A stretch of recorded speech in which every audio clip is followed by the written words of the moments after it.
Press minister জনাব গোলাম মুর্তজা আপনাকে আমাদের অনুষ্ঠানে স্বাগত জানাই। আপনি আমাদের সাথে যুক্ত হয়েছেন যুক্তরাষ্ট্র থেকেই, সেজন্য আপনাকে শুভেচ্ছা, স্বাগত, আপনার সময়ের জন্য ধন্যবাদ। আমাদের সাথে আরো থাকছেন ঢাকা থেকে যুক্ত হচ্ছেন ভয়েস বাংলা সম্পাদক বিশিষ্ট সাংবাদিক জনাব মুসাফ ফিরোজ। জনাব মুসাফ ফিরোজ দিবু ভাই, আপনাকে ধন্যবাদ, কৃতজ্ঞতা এবং স্বাগত জানাই। আপনি আমাদের সাথে যোগ দিয়েছেন এবং সময় দিয়েছেন, সেই জন্য আমি একই প্রশ্ন আসলে আপনাদের দুজনকেই করতে চাই। তবে আমি শুরুটা মুর্তজা ভাই আপনাকে দিয়ে করতে চাই যে আখতার হোসেনকে নিউ ইয়র্ক প্রবাসী আওয়ামী লীগের হেনস্থার ঘটনায় নিউ ইয়র্ক কনসুলেটের সব কর্মীকে চাকরিচ্যুত করার দাবি তুলেছে এনসিপি। এর আগেও নিউ ইয়র্ক ও লন্ডনে যারা মাহফুজ আলমকে হেনস্থার চেষ্টায় দেশের কূটনৈতিক মিশনে ব্যর্থতার কথা বলা হয়েছে। কেউ কেউ ব্যর্থতার কথা বলছেন, কেউ কেউ স্যাবোটাজের কথা বলছেন যে তারা যে আসলে ভিআইপি দিয়ে বের হতে পারেননি সেই তথ্যটি ভিতর থেকে জানিয়ে দেওয়া হয়েছে বলে এইটার সম্মুখীন তারা হতে পেরেছেন। এইটা নিয়ে আপনি আসলে কি বলবেন? আপনার বক্তব্য শুনে আমরা দীপু ভাইয়ের বক্তব্য একটু শুনবো। জনাব গোলাম মুর্তজা। ধন্যবাদ আপনাকে। ঘটনাটা ঘটে গেছে, ঘটনাটা ঘটার পরিপ্রেক্ষিতে এখন নানাবিধ আলোচনা, সমালোচনা, নিন্দা ঘটনাগুলো নিয়ে করছি।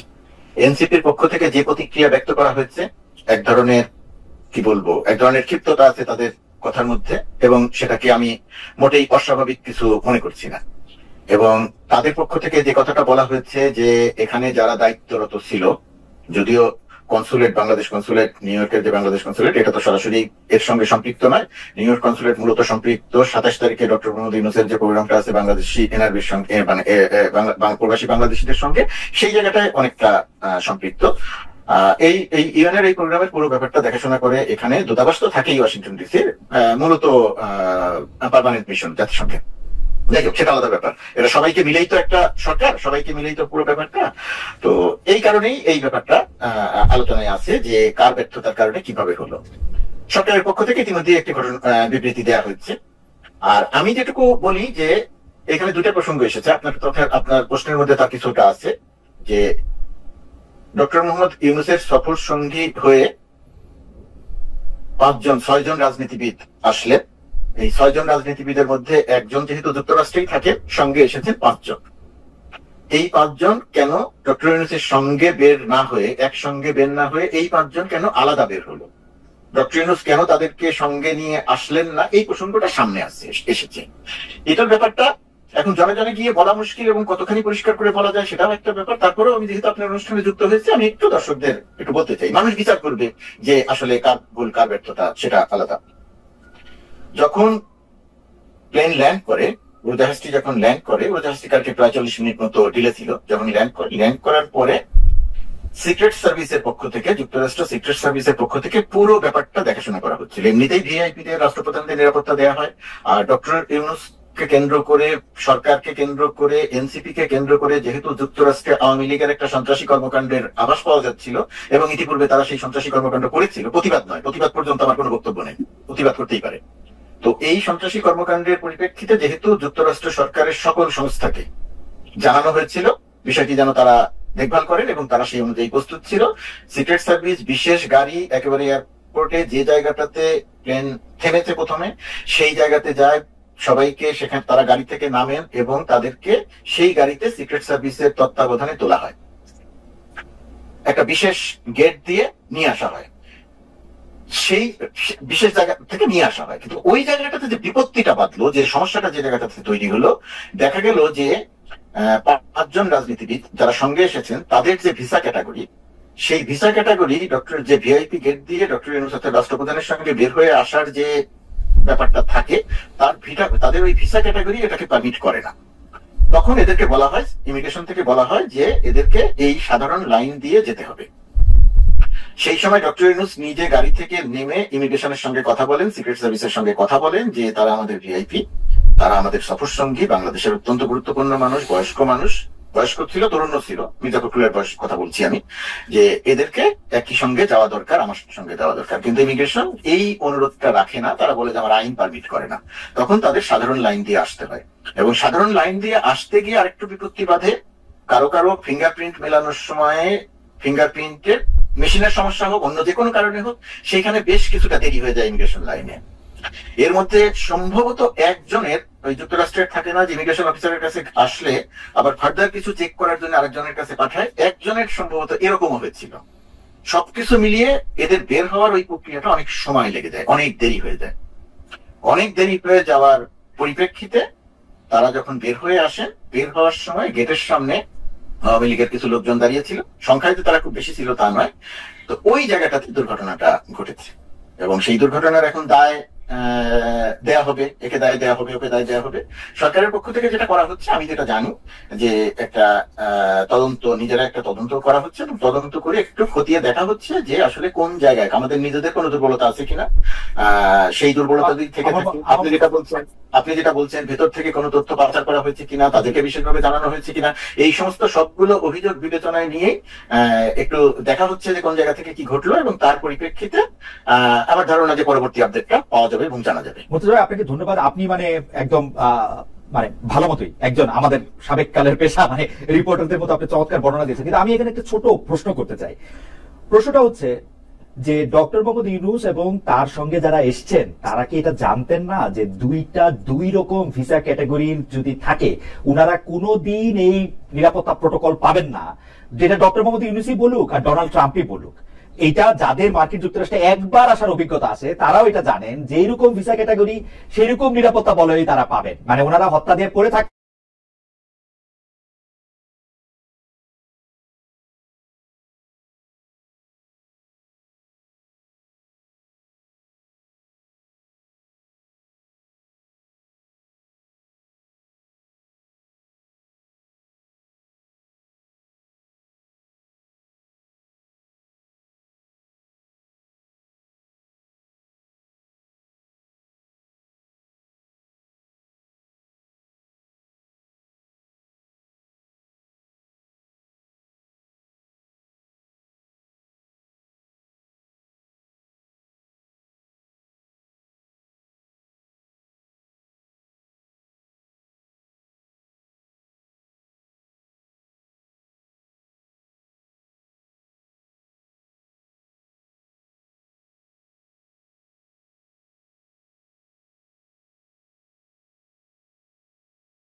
এর বাইরে যখন যেখানে যার উপরে আক্রমণ হয়েছে কারো বাড়ি কিন্তু আক্রান্ত হয় নাই, সরকার কিন্তু ওই প্রতিশোধমূলক ব্যবস্থাটা নেয় নাই। এখন এই জায়গাগুলো হচ্ছে পার্থক্য। আওয়ামী লীগ দেশে জনসভা করতে পারছে না, মিটিং করতে পারছে না, কার্যক্রম নিষিদ্ধ, এই কারণে সে দেশের বাইরে সন্ত্রাসী কর্মকাণ্ড করছে, বিষয়টা তা নয়। এটা হচ্ছে আওয়ামী লীগের চরিত্র, আওয়ামী লীগের চরিত্রটা, সেই চরিত্রের প্রকাশটাই আমরা দেশের বাইরে দেখছি। আমি শুধু দুইটা জিনিসের ক্ষেত্রে আপনার দৃষ্টি আকর্ষণ করতে চাই। গিয়াস আহমেদ ভাই, আমিও মানে আমার সাথেও ওনার সম্পর্ক খুবই ক্লোজ, কিন্তু আমি গিয়াস আহমেদ ভাইয়ের দাবিটা যেটা আপনার কাছে করছে সেটা আমি কিছুতেই এটাকে আমি 10-এ 1 পয়েন্টও দিতে পারবো না।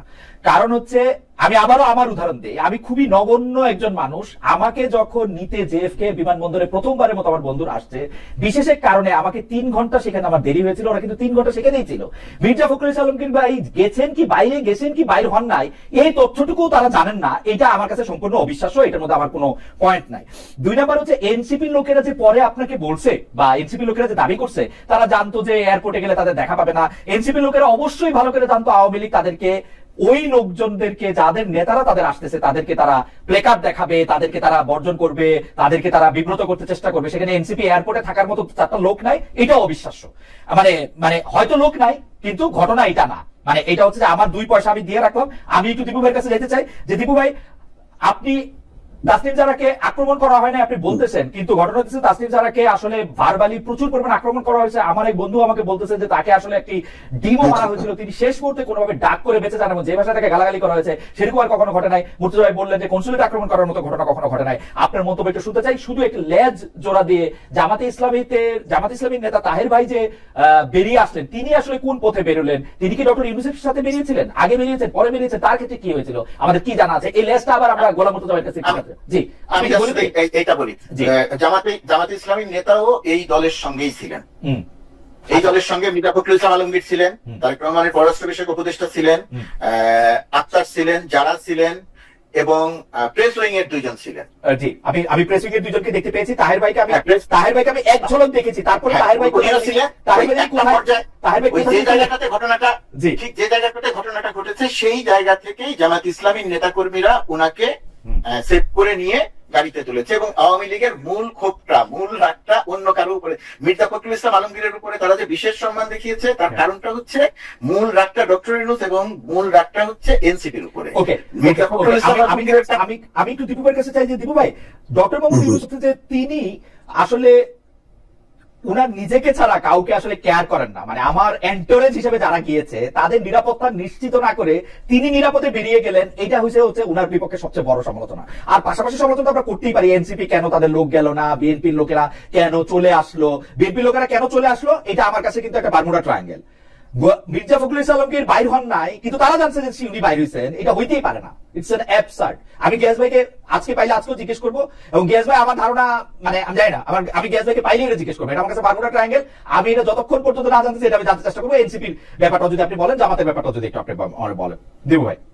না, মানে আমার কাছে তো এটাও খুব লাগলো যে জামাতের যারা নেতা কর্মী শুধু তাদের নেতাকে নিয়ে বেড়ে চলে গেল, তাহলে অন্যদের ছিল না। ভাবলাম যে ওখানে বিএনপি বা এনসিপির কেউ ছিল না, তাহলে জামাতের নেতা কর্মীরা মানে সবার দায়িত্ব নিল না, এটা কেমন কথা? এটাও একটা মানে আমি মানে এই খটকা লাগতেছে। এছাড়া ভিডিওতে আমি আসলে দেখি নাই, সেই কারণে আমি নিশ্চিত না, থাকারই কথা যে তারা ওই একসাথেই বের হয়েছে। হয়তো মানে জামাত তো অনেক কৌশলী, তারা হয়তো আগে থেকে খবর জানতো, হয়তো খুব দ্রুতই তার নেতাকে আলাদা করে নিয়ে চলে গেছে, এটা হতে পারে।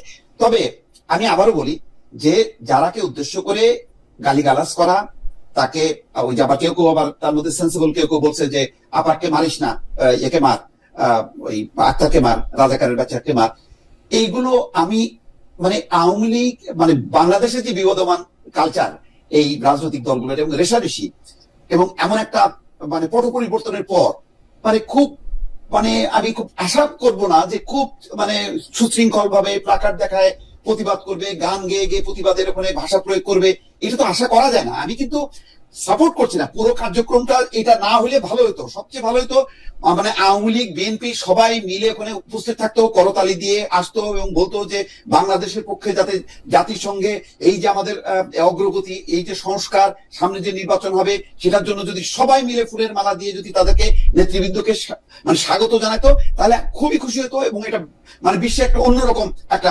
খবরও হতো। কিন্তু এটা তো আশা করা যায় না, এটা তো আমরা সব জানি। কিন্তু আমি বলছি যে এর চেয়েও খারাপ হতে পারতো।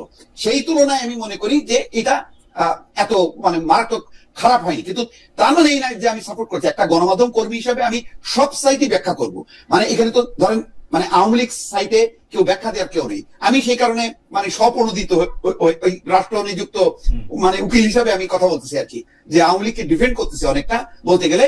যে আমি তো বাংলাদেশের রাজনীতির কালচারটা বুঝি, নিউ ইয়র্ক জ্যাকসন হাইটের কালচার আর এখানকার কালচারের মধ্যে কোনো পার্থক্য নেই। সেই রেশারেশি কামড়া কামড়ি এখানে বাংলাদেশে হয়তো আওয়ামী লীগ এখন হয়তো গোপনে চলে গেছে, কিন্তু জ্যাকসন হাইটে বা নিউ ইয়র্কে আমেরিকায় তো তারা আর পালাবে না। তারা যখন উপস্থিত থাকবে তখন তাদের কালচার কি হতে পারে, যখন তারা ছিল না অন্য পক্ষ যখন ছিল তাদের কালচার কি ছিল, সেগুলো তো সবই দেখেছি জেনেছি।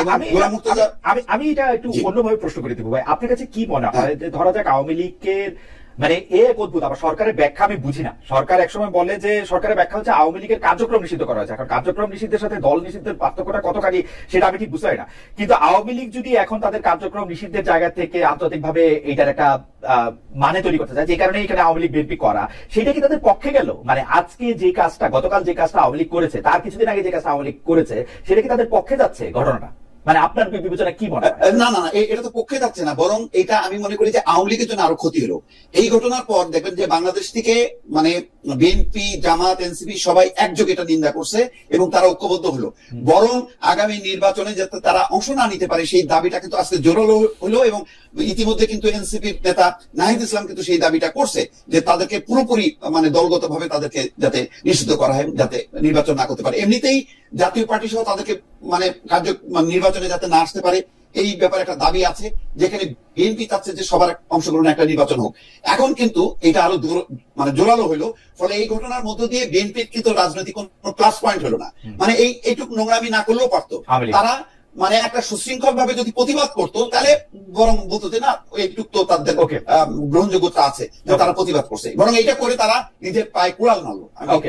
আমি একটু মুর্তজা ভাইয়ের কাছে আসি, যে মুর্তজা ভাই প্রতি বছর জাতিসংঘের অধিবেশন হয়, সেই জাতিসংঘের অধিবেশনে মানে সরকার প্রধানরা আসেন, বাংলাদেশ থেকে সরকার প্রধানরা সাধারণত আসেন, বিশ্বের নানা দেশ থেকে, অধিকাংশ দেশ থেকে সরকার প্রধান আসেন। কিন্তু এইবারে আমার চোখে পড়লো যে তিনটি দল থেকে প্রথমে 4 জন নেতা, পরে সমালোচনার মুখে বিএনপির সমান সমান করে অন্য 2 দল থেকেও 2 জন করে নেতা নিয়ে আসা হলো। কেউ কেউ বলছেন ডক্টর মোহাম্মদ ইউনূস একটি মানব ঢাল ব্যবহার করলেন, কারণ তিনি ডক্টর মোহাম্মদ ইউনূস জানতেন যে তিনি বিদেশে এখন চরম, মানে দেশে যেহেতু তাকে নিয়ে কিছু বলা যায় না, বলা যায় তার যেহেতু শুনতে হয় না, বিদেশে গেলে হয়তো শুনতেও হবে, সেই জন্য তিনি একটি মানব ঢাল হিসাবে রাজনৈতিক নেতাদের নিয়ে আসলেন। এইটার ব্যাপারে আপনার কি মনে হয়, যে মানে আসলে কি মির্জা ফখরুল ইসলাম আলমগীর, জনাব আখতার হোসেন এবং জনাব আবু তাহেরকে আনা হলো যাতে মানে মনোযোগটা ওদিকে থাকে বা ডিম যা থাকে তা ওদিকেই যায়, ডক্টর মোহাম্মদ ইউনূসের দিকে না যায়? ব্যাপারটা কিরকম? দেখেন খালেদ, এটা যুক্তি হিসাবে খুব দুর্বল যুক্তি। যারা এই যুক্তিটা দিচ্ছেন আমি তাদের যুক্তিকে খুবই দুর্বল যুক্তি মনে করছি, এবং এর কোনো বাস্তব ভিত্তি নাই। তার কারণ হচ্ছে ডক্টর ইউনূস বা তার সফরসঙ্গীদের নিরাপত্তা দেওয়ার ব্যবস্থা বেসামরিক কেউ করে না। নিরাপত্তা দেওয়ার ব্যবস্থাটা করবে যুক্তরাষ্ট্রের সর্বোচ্চ সংস্থা। এটা ডক্টর ইউনূসও জানেন, আপনি সবাই এটা জানেন। এখানে বিএনপি তার নিরাপত্তা দিবে না যে ডক্টর ইউনূস এই কারণে মির্জা ফখরুলদেরকে নিয়ে আসবেন। কি কারণে নিয়ে এসেছেন সেটা নানা রকমের ব্যাখ্যা হতে পারে। দেখেন, আগামী 5-6 মাসের পরে নির্বাচন, এই সরকার থাকবে আর 5-6 মাস, তারপরে গিয়ে নির্বাচনের মধ্য দিয়ে একটা রাজনৈতিক দল একটা ছোট সংশয় মানে ইনফো আপনার সঙ্গে একটু শেয়ার করি। আমার একজন বন্ধু তিনি জানাচ্ছেন যে বিএনপি অ্যাক্টিভিস্টরা লন্ডনে বাংলাদেশ হাই কমিশনরে ভ্যান্ডালাইজ করছে, পিকচার এবং ফার্নিচার ভাঙচুর করছে। মানে কখনো এটা করে নাই অর্থে তিনি এটা আমাকে জানাইছেন। মানে মানে আপনি যদি এইটাও একটু পরে আপনার অন্য কথার মাঝখানে যদি একটু বলতেন। জি, তো মির্জা ফখরুলদের নিয়ে আসার কারণ আমার কাছে মনে হচ্ছে যে যেহেতু আগামী 5-6 মাস পরে একটা নির্বাচন, সেই নির্বাচনের মধ্য দিয়ে রাজনৈতিক একটা সরকার গঠিত হবে, রাজনৈতিক একটি সরকার ক্ষমতায় আসবে, দেশ পরিচালনা করবে। সেরকম একটা সময়ে ডক্টর মোহাম্মদ ইউনূস যখন জাতিসংঘের সফরে আসছেন, এখানে জাতিসংঘের ভেতরে এবং বাইরে যুক্তরাষ্ট্র সরকারের বহু সংস্থার সঙ্গে, বহু মানুষের সঙ্গে ডক্টর ইউনূসের মিটিং হবে, আলোচনা হবে নানাবিধ বিষয় নিয়ে। ইভেন এই সমস্ত বিষয়ের মধ্যে যে বাংলাদেশের জন্য গুরুত্বপূর্ণ বাণিজ্যিক যে সমস্ত বিষয় আছে সেই সমস্ত বিষয়ে আলোচনা হবে। এই জায়গাটাতে চাওয়া হয়েছে এইরকম ভাবে যে যদি রাজনৈতিক নেতৃত্ব ডক্টর ইউনূসের এবারে সফরসঙ্গী হয়ে আসেন, তাহলে যুক্তরাষ্ট্র সরকারের সঙ্গে, ইউএন এর সঙ্গে, বাংলাদেশ সরকারের বা ডক্টর ইউনূসের সরকারের যে সমস্ত আলোচনা চলছেন, রাজনৈতিক নেতৃত্ব তার অংশীজন থাকলেন, তাদের দেখা থাকলো, জানা থাকলো, বোঝা থাকলো, এটা বাংলাদেশের জন্য, পরবর্তী সরকারের জন্য আলোচনা বা যা কিছুই বলি না কেন সেইটার জন্য একটা সহায়ক পরিবেশ তৈরি হবে। আর আরেকটা জিনিস, যে রেওয়াজ ছিল না সরকারি দলের বাইরে কখনো রাজনৈতিক দলের কর্মী নেতাদেরকে সম্পৃক্ত করা। এই সরকার হয়তো সেটাও একটা দেখাতে চেয়েছে যে রাজনীতিতে সক্রিয় দলগুলো, সেই দলগুলোর নেতাদেরকেও সফরসঙ্গী করা হলো। এইগুলো অনেক কিছু কারণ হতে পারে, কিন্তু এই কারণটা কোনোভাবেই ওই কারণ না যে মানব ঢাল হিসেবে ব্যবহার করার জন্য বিএনপি যাতে আওয়ামী লীগের বিপরীতে মাঠে থাকে সেটা প্রমাণ করানোর জন্য বা কৌশলের অংশ হিসেবে রাজনৈতিক নেতৃবৃন্দকে নিয়ে আসা হলো। এটা যুক্তি হিসেবে আমার কাছে অত্যন্ত দুর্বল যুক্তি, এবং আমার কাছে অবশ্যই কোনো ভিত্তিমূলক যুক্তি মনে হয় না। দীপু ভাই, এই ব্যাপারে আপনার মন্তব্যটা আমি শুনতে চাই যে আসলে আমার প্রশ্ন, মানে মুর্তজা ভাই যেটা বলছিলেন, প্রশ্নটাও যে শুনছেন, আমি শুধু যুক্ত করতে চাই যে অনেকেই বলতেছে যে বিএনপি ডক্টর মোহাম্মদ ইউনূসের সাথে এসে অ্যাটলিস্ট বিএনপি এবং কিছু ক্ষেত্রে জামায়াত, তাদের আসলে কোনো পয়েন্ট যোগ হয় নাই, বরং তাদের কিছু পয়েন্ট বিয়োগ হইলো এই সরকারের অংশীদার হিসাবে বিদেশে এসে তারা আসলে রাজনৈতিকভাবে লুজ করলেন, কারণ এই সরকারে ইতিমধ্যে নিজেদেরকে ব্যর্থ প্রতিপন্ন করেছেন। ওই সরকারের ব্যর্থতা নিজেদের গায়ে লাগানোর কোনো যুক্তি হয় না। আপনি যদি একটু বলেন। না, সেটা সত্য, কিন্তু এই দায় তো এড়াতে পারে না। সুতরাং বিএনপি এবং জামাতকে এই দায়টা দিতেই হবে, এবং তারা নিয়েছে, এটা ভালো করেছে। কিন্তু ওই একটা কথা আমি যুক্ত করতে চাই, এই টিম সিলেকশনটা কিন্তু আসলে আমার পছন্দ হয়নি। ডক্টর মোহাম্মদ ইউনূস যে মাপের মানুষ, তার উনি মানে দলকে সিলেক্ট করছে, কিন্তু তার বাইরেও গুরুত্বপূর্ণ অনেকগুলো মানুষ কিন্তু বাদ পড়ে গেছে। দেখেন, ডাকসুর সাবেক 3জন ভিপি, তারা 3জনই কিন্তু শেখ হাসিনা বিরোধী আন্দোলনে ছিলেন। আসম আব্দুর রব, মাহমুদুর রহমান নান্না এবং নুরুল হক। এই 3জনের একজনও নেই। তারপরে দেখেন কর্নেল অলি নেই। মানে ফিরোজ ভাই কে নেই এটা বলে তো শেষ করা যাবে না। আমি বলি যে ওনার একটা টিম, উনি যেটা গোলাম মুর্তজা বলছিল যে বিভিন্ন যে স্টেক হোল্ডারদের সাথে যে কথা বলবে, সেই কথা বলা, এবং যেহেতু নির্বাচন আছে, ডক্টর মোহাম্মদ ইউনূসের সাথে সম্পর্কটা আরো গভীর করা, কিভাবে স্মুথলি দেশে ফিরে যাতে নির্বাচনের বৈতরণীটা পার হওয়া যায়, সেই আলোচনাটা তারা একান্তে করতে পারতেন। কারণ ওখানে আসলে এত ভিড়ের মধ্যে ডক্টর মোহাম্মদ ইউনূস যে খুব দ্বিপাক্ষিক অনেকগুলো বৈঠক করতে পারবেন, অনেক সুযোগ আছে, সেটা আমার মনে হয় না। বরং গুরুত্ব হচ্ছে দেশের রাজনীতি হচ্ছে এখানে কথা বলা মানে কিছুটা কঠিন বা জটিলতা। সেই 10জন 8জন বা 10জন যদি নিউ ইয়র্কে যেতেন, কথা বলতেন, তাহলে এই টিম সিলেকশনটা ভালো হতো এবং এটা প্রেজেন্টেবল হতো। এখন আপনি এনসিপি কে বিবেচনা করলেন, তাহলে ওই যে এবি পার্টির মুজিবুর রহমান মঞ্জু নেই কেন, গণ অধিকার পরিষদ নেই, এই প্রশ্নগুলি আমি বললাম আজকে, এই প্রশ্নগুলি কিন্তু উঠবে। এই সিলেকশনের ক্ষেত্রেও আমার মনে হয় যে আরেকটু ম্যাচুরিটি পরিচয় দিলে ভালো হতো। এই আলোচনাটা দরকার ছিল সামনে। এনসিপি হচ্ছে ডক্টর মোহাম্মদ ইউনূসের কৃতজ্ঞতার বহিঃপ্রকাশ। উনারা এনসিপিরা ডক্টর মোহাম্মদ ইউনূসকে বসাইছে, এনসিপি বিপ্লবের দল, এনসিপি থাকবেই। জামায়াত এবং বিএনপি দুইটা বড় দল হিসেবে ছিল। মানে ডক্টর মোহাম্মদ ইউনূসের পলিটিশিয়ান সিলেকশন হচ্ছে এনসিপি এন্ড আদার টু। আমি মনে করি যে উনি যেহেতু ব্যক্তি, ওনার উচিত ছিল যে এখানে রাজনৈতিক প্রজ্ঞাটাকে সামনে আনা। এখানে মানে দলের চেয়ে ব্যক্তি গুরুত্বটা দিলে ভালো হতো, এটা আমার বিবেচনা। এটা অন্যরা হয়তো বিবেচনা নাও করতে পারে। আর এনসিপি তো অবশ্যই তাদের একটা প্রতিনিধি 1জন বা 2জন থাকলো, 5জনও থাকলো, কিন্তু এটাও মাথায় রাখা দরকার, যে সময় মানে এই বিপ্লবটা সংগঠিত হয়েছে বা গণঅভ্যুত্থান সংগঠিত হয়েছে, তখন কিন্তু এটা এনসিপি না, তখন কিন্তু বৈষম্য বিরোধী ছাত্র আন্দোলন প্রতিনিধি তারা। তো সুতরাং ওই চরিত্র আর এই চরিত্র কিন্তু এক করা যাবে না। এখন এই দলটা যদি এতই গুরুত্ব হইতো, তাহলে নিবন্ধনটা দেরি হচ্ছে কেন? নিবন্ধন তো পেয়ে যেত। আজকে দেখলাম সাপলাও তাদেরকে দেয়নি। মানে কথা বলে অনেক রকম কথা বলা যায়, আমি এই বিতর্কে যেতে চাই না। বিতর্ক হলো যে ডক্টর মোহাম্মদ ইউনূসের সাথে একটা খুবই প্রতিনিধিত্বশীল, মানে শেখ হাসিনার বিরোধী আন্দোলনে যারা খুব সক্রিয় ছিল, পরিচিত মুখগুলো ছিল, সেই মুখগুলো যদি থাকতো তাহলে সবার জন্য ভালো লাগতো, আমার জন্য ভালো লাগতো। এটা আমার ব্যক্তিগত মানে একটা আকাঙ্ক্ষা বা বহিঃপ্রকাশ। মনে হয় এই জন্য রাজনৈতিক সংকট নিরসনে, যেহেতু এখনো নির্বাচন, দেখেন নির্বাচন হবে, কিন্তু বহু মানুষ কিন্তু মনে করে যে ফেব্রুয়ারিতে নির্বাচন হবে না। এই অনিশ্চয়তার দেয়ালগুলি আপনি বলেন, মানে আমি কথার কথা বলতেছি, মানে আমরা সবাই মিলে অনিশ্চয়তার কথা বলি বলেই মনে মানুষের কোনো অনিশ্চয়তা। আমি তো কোনো অনিশ্চয়তা দেখি না। আমি দেখি ফেব্রুয়ারি। আপনি অনিশ্চয়তা কই দেখেন? সরকার তো নির্বাচনের ট্রেনে লাইনে, আমি তো দেখি না, কিন্তু এই নেতারাই তো বলছেন। যে নাসিরুদ্দিন পাটোয়ারি, ওই যে নির্বাচন কমিশন ভবনের সামনে আসিফুদ্দিন পাটোয়ারি সহ কিছু নেতা নেত্রী আছেন যারা মনে করেন যে নির্বাচনটা হবে না, কিন্তু তারা এটা কেন মনে করে, তাদের প্ল্যাটফর্ম থেকে যখন বলে তখন কিন্তু মানুষ কিন্তু ধাক্কা খায় যে হবে তো, এই আলোচনাটা কিন্তু আছে। কারণ তারা সেটা বলতে চাচ্ছে নির্বাচনটা কেমনে হবে তারা এটা দেখে নেবেন, এটা একটা আলাদা কথা। যাই হোক দীপু ভাই, আমি পিয়ার না হলে নির্বাচন হবে না এই কথা কি জামাত বলেনি? জামাত আবার একটু ফাঁক রাখছে, ওটা হলো উচ্চ কক্ষ নিম্ন কক্ষ আমরা আলোচনা করে ঠিক করে নিব, সেটাও বলে আর কি, মানে যাই না আমি। যাই হোক, এটা ওনাদের সাথে কথা বলে এটা বুঝে যাবে। তবে মুর্তজা ভাই, আজকে আপনাকে আমার বন্ধুরা অনেক বেশি দেখতেছেন। এখানে আমার একজন সিনিয়র বন্ধু যিনি আমেরিকাতে থাকেন, তিনি বলতেছেন যে 60-70 জনের মতো জামাতে ইসলামীর সমর্থকরা গিয়ে ফুলেল শুভেচ্ছা দিয়ে জনাব আবু তাহেরকে সেখানে রিসিভ করেছেন। তাকে নিয়ে আসলে খুব আনন্দ করতে করতে তারা সেখান থেকে চলে গিয়েছেন। একই জায়গায় থাকা বিএনপির, মানে ওনারা আরেকটা প্ল্যাটফর্মে ছিলেন, তারা এখানে এসে পৌঁছাতে পারেন এবং তারা ভুল খবর পেয়েছিলেন। এটা খুবই ইন্টারেস্টিং, মানে বিএনপির এরা ভুল খবর পায়, জামায়াত কেন ঠিক খবর পায়, এটা একটু আমার কাছে একটু ইন্টারেস্টিং লাগে। তবে আমার এটা প্রশ্ন না, আমি এটা আপনাকে জানানোর জন্য একটু জানায় রাখলাম। আমি দর্শকদের একটা প্রশ্ন করছিলাম যে জাতীয় নাগরিক পার্টি ও গণ অধিকার পরিষদ মিলে একটি দলে পরিণত হওয়ার আলোচনা চলছে, প্রিয় দর্শক এমন উদ্যোগ সমর্থন করেন কিনা? শতকরা 66% দর্শক এটি সমর্থন করছেন, শতকরা 34% দর্শক সমর্থন করছেন না, 23,000 এটি ভোট দিয়েছেন।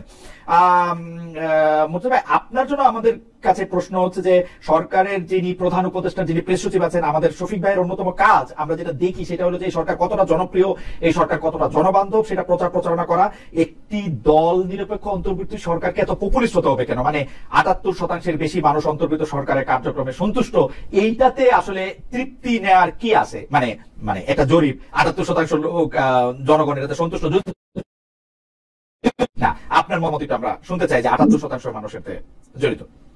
এই জরিপটা নিয়ে আমি এই জরিপটা খুব ভালো মতো যে দেখেছি, পর্যালোচনা করেছি তা না, এবং এই কারণে আমি এটা নিয়ে কথাও বলি নাই। আমি অন্য কাজ নিয়ে এত বেশি ব্যস্ত ছিলাম গত কিছুদিন। আর শফিকুল আলম প্রেস সচিব, তিনি এখন যুক্তরাষ্ট্রে আছেন, তিনি এখন নিউ ইয়র্কে আছেন।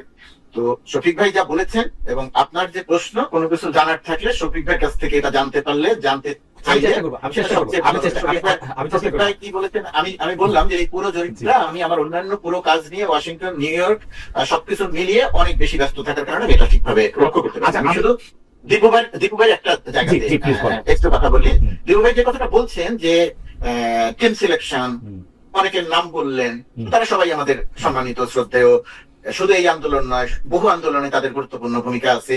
কিন্তু এটা টিম বাড়ালে যে খুব বেশি কোনো কিছু হতো তা না। তখন আবার আরেক রকমের সমালোচনা হতো যে কেন এত বড় টিম, আরো 10 জন বৃদ্ধি করলে এত বড় টিম হতো। এটা আমার কাছে মনে হয় যে এটা খুব একটা গুরুত্বপূর্ণ বিষয় না, 1 নম্বর। আর 2 নম্বর হচ্ছে, আমি যদি আরেকটু সরাসরি বলি যে বাইলেটারাল আলোচনা করতে পারবে কি পারবে না, রাজনৈতিক আলোচনা করতে পারবে কি পারবে না, ডক্টর ইউনূসের যে সমস্ত প্রোগ্রাম আছে তাতে যুক্তরাষ্ট্র সরকারের সঙ্গে তার যে একটা ব্যক্তিগত জায়গা থেকে তার যে একটা সম্পর্ক আছে, তার যে একটা ইতিবাচক গ্রহণযোগ্যতা আছে, এই জায়গাটিতে এই যে রাজনৈতিক নেতৃত্ব, বড় দুটি রাজনৈতিক দলের নেতৃত্ব যে এখানে আসা, সেই জায়গাটাতে একটা লিঙ্ক তৈরি হবে। পরবর্তী, যেমন বলা হয় না যে ডক্টর ইউনূসকে সরকার বাংলাদেশ কাজে লাগায় না, তো এই যে জায়গাটা, তো এই জায়গাটা একটা লিঙ্ক তৈরি হবে এবং পরবর্তী রাজনৈতিক নেতৃত্ব যদি চায় তাহলে এই জায়গাটাকে কাজে লাগিয়ে বাংলাদেশের জন্য অনেক গুরুত্বপূর্ণ কাজ করতে পারে।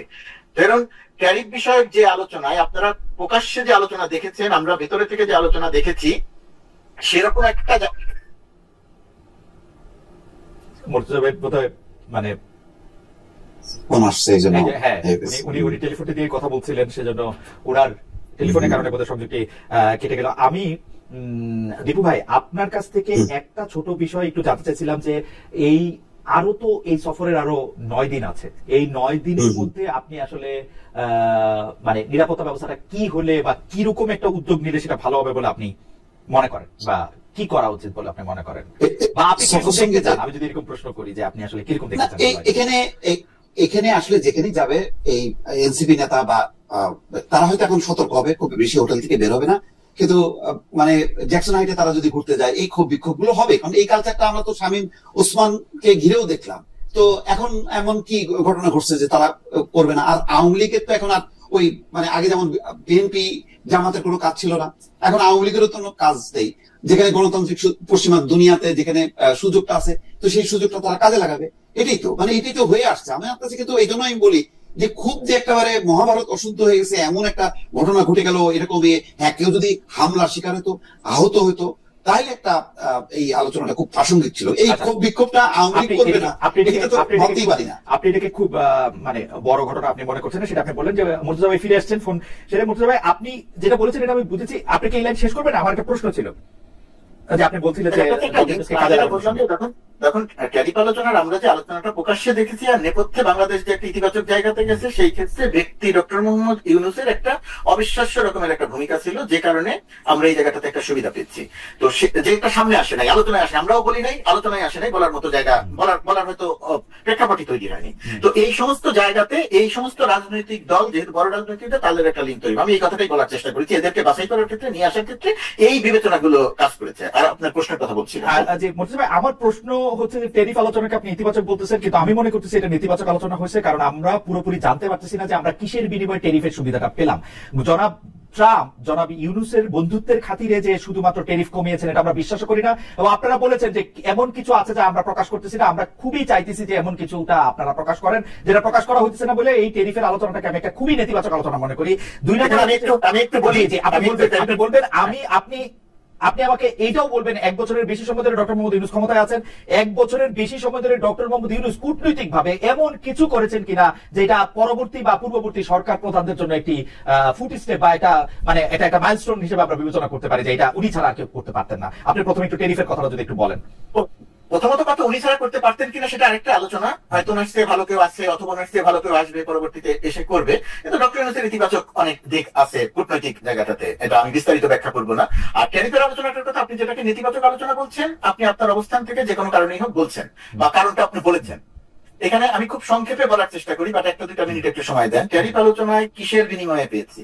ট্যারিফ আলোচনাটা হয়েছে বাংলাদেশের সঙ্গে যুক্তরাষ্ট্রের যে ব্যবসা, সেই ব্যবসায় যুক্তরাষ্ট্র কি চায় এবং বাংলাদেশ কি দিতে চায় এবং বাংলাদেশ কি চায় তার উপরে ভিত্তি করে। ট্যারিফ আলোচনায় পৃথিবীর যতগুলো দেশ আলোচনা করতে এসেছে, পৃথিবীর সব দেশকে আলোচনা করার জন্য একটা নন ডিসক্লোজার চুক্তিতে স্বাক্ষর করতে হয়েছে। পৃথিবীর সব কয়টা দেশ করেছে আলোচনার জন্য, বাংলাদেশও করেছে। গোপনীয়তার চুক্তি, আলোচনা যখন চলবে সেই সময়টাতে আলোচনার বিষয়গুলো প্রকাশ করা যাবে না। আলোচনার বিষয়গুলো প্রকাশ করা যাবে না, তার অনেকগুলো কারণ আছে। তার মধ্যে একটা যে এখানে একই সঙ্গে হয়তো 30টা দেশের সঙ্গে আলোচনা হচ্ছে, কোন দেশের সঙ্গে কি আলোচনা হচ্ছে সেই বিষয়গুলো যেন সামনে না আসে, এগুলো একটা কারণ। আর কি আছে চুক্তিতে প্রকাশ করা হচ্ছে না কেন? এখানে বাংলাদেশ সরকারের অবস্থান বা আমাদের অবস্থানটা হচ্ছে খুব পরিষ্কার অবস্থান। ট্যারিফ আলোচনায় 20% শুল্ক আরোপ করা নির্ধারণ করা হয়েছে। বাংলাদেশ এখনো আলোচনা চলছে এবং সেই আলোচনাটা এটা আরো কমার একটা সম্ভাবনা আছে। এটা হচ্ছে একটা দিক। আরেকটা দিক, যে চুক্তিটা হবে সেই চুক্তিটা এখনো হয় নাই বাংলাদেশের সঙ্গে। সেই চুক্তিটার খুঁটিনাটি বিষয় নিয়ে দুই দেশ এখনো কাজ করছে, এবং চুক্তিটা হয়ে গেলে বাংলাদেশ সরকারের বা হওয়ার পরে বাংলাদেশ সরকারের সিদ্ধান্তটা হচ্ছে যে আমরা এই চুক্তিটা প্রকাশ করতে চাই, কারণ এই চুক্তির মধ্যে এমন কোনো কিছু নাই যেটা বাংলাদেশ সরকার বাংলাদেশের স্বার্থের বিরুদ্ধে যায়। তো যেহেতু দুই দেশ মিলে আলোচনা করছে, দুই দেশ মিলে চুক্তি করেছে, এবং সেই চুক্তিটা আলোচনার টেবিলেই বাংলাদেশ আলোচনায় আনতে চায় যে আমরা এটা প্রকাশ করতে চাই। এখানে গুরুত্বপূর্ণ ব্যাপার যেটা, যে চুক্তিটা প্রকাশ করতে চাইলে দুই দেশেরই একমত হতে হবে। মুর্তজা ভাই এনডিএ জিনিসটা আমি বুঝতে পারি, নন ডিসক্লোজার এগ্রিমেন্ট। অ্যাকচুয়ালি আমার সাথে, আমি যে আমার কোম্পানিতে যিনি কাজ করবেন তার সাথে আমি একটা এনডিএ করি, উনি এটা ডিসক্লোজ করতে পারেন না, কিন্তু অনেক ক্ষেত্রেই অনেক কিছু। এই এনডিএ এর ব্যাপারটা কিন্তু স্ট্যান্ডার্ড, আপনি এটা ঠিকই বলেছেন, সব দেশের সাথে সব রকম ভাবে এটা হয়। কিন্তু প্রথম থেকেই সরকারের পক্ষ থেকে, আমি আরেকজন উপদেষ্টা যিনি আছেন নিরাপত্তা বিষয়ক উপদেষ্টা, তার সাথে আপনার সাক্ষাৎকার আমি আসলে জনাব খলিলুর রহমানের সাথে আপনার ইন্টারভিউটাও আমি দেখেছি। আমি যেটা বুঝতে পারতেছি না সেটা হচ্ছে যে এই নন ডিসক্লোজার এগ্রিমেন্ট কিন্তু হচ্ছে একটা স্ট্যান্ডার্ড, এইটা নন ডিসক্লোজারই থাকবে। কিন্তু আমি 45 থেকে 20% বা 50 থেকে 20%, এইটাতে আমি কিভাবে আসলাম? 35% থেকে 20% আমি কিভাবে আসলাম? আমি কি অফার করলাম ওকে? ও কিভাবে আমার উপরে কনভিন্স হলো? এই ব্যাপারটা আসলে এনডিএ এর অন্তর্ভুক্ত না। এটা বাংলাদেশের জনগণের সিদ্ধান্ত যে আমরা আসলে ওরে কি অফার করতেছি। আপনারা এই সোজা কথাটার উত্তর দিচ্ছেন কিনা, নাকি জনাব ট্রাম্প জনাব ইউনূসের চেহারা দিকে দিয়ে দিতেছেন বা জনাব খলিলের চেহারা দিকে দিচ্ছেন? না, এখানে ব্যক্তি, আপনার প্রশ্নটা খুব সহজ। এই প্রশ্নের উত্তর দিতে আমার কষ্ট করতে হবে না, বিব্রত হতে হবে। জি জি, আমি সরকারের অংশ, তো এই কারণে কথা বলছি। অনেক কিছু সরকারের অংশ হলে বলা যায়। তো এই প্রশ্নের উত্তর হচ্ছে, বাংলাদেশের সঙ্গে যুক্তরাষ্ট্রের যে ব্যবসা, সেই ব্যবসায় একটা বড় গ্যাপ আছে, ট্রেড ডেফিসিট, যেটা $8 বিলিয়ন আমরা 8 বিলিয়ন ডলারের পণ্য আমরা যুক্তরাষ্ট্রে পাঠাই, রপ্তানি করি, 2 বিলিয়ন ডলারের আমদানি করি, 6 বিলিয়ন ডলারের গ্যাপ। এই ট্যারিফ আলোচনার প্রধানতম বিষয় যে এই গ্যাপ কমাতে হবে, এবং বাংলাদেশ যেহেতু এখানে তার রপ্তানি আরো বৃদ্ধি করতে চায় এবং বাংলাদেশও সেই গ্যাপটা কমাতে চায়। বাংলাদেশের পক্ষ থেকে যে বিষয়গুলো অফার করা হয়েছে তার মধ্যে একটা বিষয় যে বাংলাদেশ খাদ্য পণ্য কিনতে চায় যুক্তরাষ্ট্র থেকে, কম কিনতে চায়, সয়াবিন কিনতে চায়। বাংলাদেশ যুক্তরাষ্ট্র থেকে কটন আমদানি করতে চায়, যেটা অনেক কম পরিমাণে করে, যেটা অন্যান্য দেশ থেকে অনেক বেশি করে। বাংলাদেশ যুক্তরাষ্ট্র থেকে গ্যাস আমদানি করতে চায়, যেটা বাংলাদেশ অন্যান্য দেশ থেকে করে, যুক্তরাষ্ট্র থেকে কম করে। এরকম সুনির্দিষ্ট অনেকগুলো বিষয় বাংলাদেশের পক্ষ থেকে প্রস্তাব দেওয়া হচ্ছে, এবং ইতিমধ্যে বাংলাদেশ গম কিনতে চায় বা গম কেনা শুরু হয়েছে। এই সমস্ত জিনিস যুক্তরাষ্ট্রকে অফার করে। বাংলাদেশ 25টি বোয়িং কিনবে, উড়োজাহাজ কিনবে।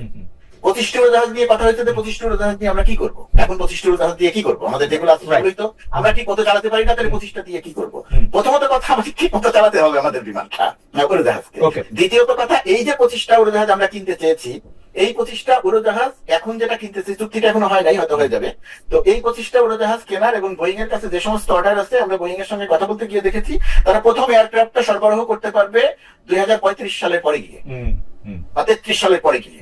তো এটা তারপরে গিয়ে ধারাবাহিকভাবে পর্যায়ক্রমে আমার মনে হচ্ছে ভাই, আমি আসলে এটা নিয়ে আপনার সাথে আলাদা করে কথা বললে ভালো হতো। প্রথম কথা হচ্ছে, আমরা যে 6 বিলিয়ন ট্রেড ডেফিসিট আসলে কমাইতে চাই, এই কমাইতে চাওয়ার ক্ষেত্রে আমাদের 2 বিলিয়ন যে আমাদের ওদের সাথে মানে ওদের কাছ থেকে আমদানি আছে, আমাদের রপ্তানি আছে 8 বিলিয়ন। এইটার ক্ষেত্রে আসলে 6 বিলিয়নের গ্যাপ, এই বোয়িং কিনা, গম কিনা, গ্যাস কিনা কমানোর ক্ষেত্রে আমাদের লাভ হইতেছে নাকি লোকসান হইতেছে, এটা অঙ্ক করা দরকার। আমি দেখছি অঙ্ক করে, আমার অঙ্কটা একটু শুনে রাখেন, আমি ইকোনমিস্ট না, আমি দেখছি এটা আমাদের লস হইতেছে। যেহেতু আপনারা আমাদের পুরোপুরি জানাইতেছেন না, সেহেতু আমরা এটা পুরোপুরি বুঝতেছি না। 2 নম্বর ঘটনা হচ্ছে যে, আপনি কি আজকে এই ট্যারিফ বাড়ানোর পরে আপনি মনে করলেন যে আপনার 10 বছর ধরে বোয়িং কিনতে হবে? আপনি কয়টা বোয়িং, বাংলাদেশ বিমানের ফ্লাইটে কয়টা বোয়িং আপনি অর্ডার দিয়ে কিনছেন এই পর্যন্ত? আপনি জানেন এটা? আমরা বোয়িং অর্ডার দিয়ে কিনি। আমাদের ফ্লিটের বেশিরভাগ বোয়িং আমরা পুরনো। আমরা হঠাৎ করে নতুন বোয়িং অর্ডার দিয়া 25টা, এগুলি কি কাহিনী ভাই? খালেদ, এখন আমাদের বাংলাদেশ বিমান, আমি তো বিমান বিশেষজ্ঞ না, কিন্তু বাংলাদেশ বিমান বা বিমান বাংলাদেশ এয়ারলাইন্সে কত 21-22টা উড়োজাহাজ আছে। এই 21-22টা উড়োজাহাজের সঙ্গে বাংলাদেশ বিগত 7-8 সালের তত্ত্বাবধায়ক সরকারের সময়ে 13টা নতুন বোয়িং অর্ডার দেওয়া হয়েছিল, যেটা এই শেখ হাসিনার এই ফ্যাসিস্ট সরকারের এই পুরো সময়কালে যে উড়োজাহাজগুলো পাওয়া গেছে। বাংলাদেশ বিমানে এখন যে উড়োজাহাজগুলো আছে তার অধিকাংশ এয়ারক্রাফট, অর্থাৎ 54 বছরে আমরা 7টা বোয়িং অর্ডার করছি। আমরা 13টা অর্ডার করেছি, পরবর্তীতে আরো কিনেছি। আমরা নতুন এয়ারক্রাফট কিনেছি প্রায় 15 বা 16টা। আমার ডাউট আছে, আপনি আবার একটু চেক করে দেখেন। 15-16টা নতুন বিমান আমরা 21টার মধ্যে কিনছি কিনা। আমরা একবারে অর্ডার করেছিলাম মাহবুব জামিল, সিঙ্গারের মাহবুব জামিল যখন 7-8 সালের তত্ত্বাবধায়ক সরকারের প্রধান উপদেষ্টার বিশেষ সহকারী, তখন তার সময়, এবং এখন দুদকের যিনি চেয়ারম্যান আব্দুল মোমেন, এই মোমেন ছিলেন বিমানের এমডি। এই দুইজনের সঙ্গে আপনি ইয়েকে পাচ্ছেন না এখন, কি বলে, ঠিক আছে, আমি মানলাম যে আমাদের আসলে আমাদের 25টা বোয়িং এর দরকার ছিল, কিন্তু এটা আমরা ট্যারিফটা বাড়ানোর পরে আমরা এটা বুঝছি কিনা, ওগুলি আমাদের কাছে প্রশ্ন। আমাদের লাভ হইতেছে না লস হইতেছে? 6 বিলিয়ন। আপনি যেটা বললেন যে হিসাব করে লস হইতেছে, কোন জিনিসের দাম তুলনামূলকভাবে একটু বেশি হচ্ছে। আমি একটু বেশি না ভাই, আমি সহজ হিসাব বুঝি। আপনি যদি এই সুতা সেন্ট্রাল এশিয়া থেকে, টার্কি থেকে, ইন্ডিয়া থেকে বা পাকিস্তান থেকে না কিনে, আমেরিকা থেকে কিনে, আপনার হচ্ছে লিড টাইম থেকে শুরু করে সুতার দাম আপনার বেশিই পড়বে, এটাতে কোনো সন্দেহ নাই ভাই। আর আমি জানি না এটা আমাদের সুতাটা আমদানি করছে বেসরকারি ব্যবসায়ীরা, সরকার আমদানি করছে না। রাইট। বেসরকারি ব্যবসায়ীরা তখনই এই সুতা আমদানি করবে যখন তাদের ব্যবসা হবে এবং বেশি দাম দিয়ে কিনতে হবে না। সুতরাং এই গ্যাস কিনবে বেসরকারি ব্যবসায়ীরা, ওকে, ঠিক আছে, সয়াবিন কিনবে বেসরকারি ব্যবসায়ীরা। আমার মনে হয় ওরা ব্যবসায়ীরা যদি হিসাব করে দেখে আমার এখান থেকে বেশি দাম দিয়ে কিনতে হবে, আমার লাভ হবে না, সুতরাং ব্যবসায়ীরা তখন এখান থেকে কিনবে না। ইতিমধ্যে কিন্তু তারা কটনের অর্ডার করেছে। আমার মনে হয় আমরা একটু দীপু ভাইয়ের কাছে শুনি যে, দীপু ভাই, আপনি যেটা হচ্ছে যে পুরো আলোচনাটা শুনলেন, আমরা মূল প্রশ্ন করার আগে আপনি এই ব্যাপারে আপনার কোনো মন্তব্য থাকলে আপনি একটু করতে পারেন। আমাদের একটা প্রশ্ন আছে আপনার জন্য। না, ওইটাই তো এখন পুরো বিষয়টা বলা যাচ্ছে না, এই কারণে যে এই চুক্তির পুরো বিষয়বস্তুটা যতক্ষণ না প্রকাশ না হচ্ছে ততক্ষণ কিন্তু আমরা কনক্লুশনে আসতে পারছি না। কিন্তু দৃশ্যত মনে হয় যে আমরা বোধহয় কিছুটা নাকে খত দিয়ে আমরা এটা এই চুক্তিটা সই করছি বলেই আমরা এটা প্রকাশ করতে পারছি না, বলতে পারছি না। এবং এই যে কিছু কিছু পণ্য যে কেনার বিষয়টা, সেই পণ্য যদি এতই মানে যদি কেনা যেত, তাহলে তো ব্যবসায়ীরা অনেক আগে থেকে আমেরিকা থেকে তুলা গ্যাস অন্যগুলি কিন্তু কেনে না কেন? এই যে প্রতিযোগিতামূলক ভাবে দেখেন, যদি তুরস্ক থেকে পাওয়া যায় সস্তায়, মধ্যপ্রাচ্য থেকে সস্তায় পাওয়া যায়, বা অন্যান্য দেশ থেকে, সেই জন্য তারা আমেরিকা থেকে কেনে না। এখন তো অনেকটা মার্কিন যুক্তরাষ্ট্রের সাথে আমাদের সম্পর্ক কি পাশাপাশি? ওদের কাছে নাকে খত দিতে হবে কেন? আমরা তো এমনিতেই সরাসরি দিয়ে খত দিয়ে বসে থাকি। মার্কিন যুক্তরাষ্ট্রের কোন রাষ্ট্রদূত বাংলাদেশে যে প্রোটোকল পায়, এটা সারা পৃথিবীতে মিলায় কোথাও পায়? আমরা তো মার্কিন আমরা যদি তাদের প্রস্তাবে রাজি না হইতাম, তাহলে তো আমাদের এই যে 35% বা 40% দিয়ে এই পরিস্থিতির মধ্যে আমরা পড়তাম। সেটা থেকে বাঁচার জন্য আমরা যেটা করলাম, সেটা আলটিমেটলি ভালো হলো কি মন্দ হলো, এই পুরো চুক্তির বিষয়টা আসলে প্রকাশ না হওয়া পর্যন্ত ফাইনাল কনক্লুশনে আসা যাবে না। আমার খালি মনে হয় মার্কিন যুক্তরাষ্ট্র আমাদের সাথে ব্যবসা করে, আমাদেরকে তো চ্যারিটি করে না। ওরা আমাদেরকে যে ট্যারিফটা কমায় রাখছে, কারণ ওদের বাজারেও ওরা জিনিসটা কম দামে চায়, এবং সেটা বিপুল পরিমাণে, তাদের ক্লোথিংস এর একটা বিপুল পরিমাণ। যে হয় এটা নিয়ে নিশ্চয় আলাদা কথা বলতে হবে, আলাদা কথা বলতে হবে। আর আমি শুধু দিবু ভাইকে বলি, দিবু ভাই, চুক্তি কিন্তু হয় নাই এখনো, চুক্তি এখনো হয় নাই, এটা এখনো প্রক্রিয়াধীন, এখনো এটা নিয়ে আলোচনা চলছে, এখনো আরো ট্যারিফ কমানোর আলোচনা চলছে। আর খালেদের ওই কথার সাথে আমি একদম সম্পূর্ণ একমত যে এখানে তো চ্যারিটির কোনো ব্যাপার নাই, এখানে তো ব্যবসা, পারস্পরিক ব্যবসা, দুই পক্ষের ব্যবসা।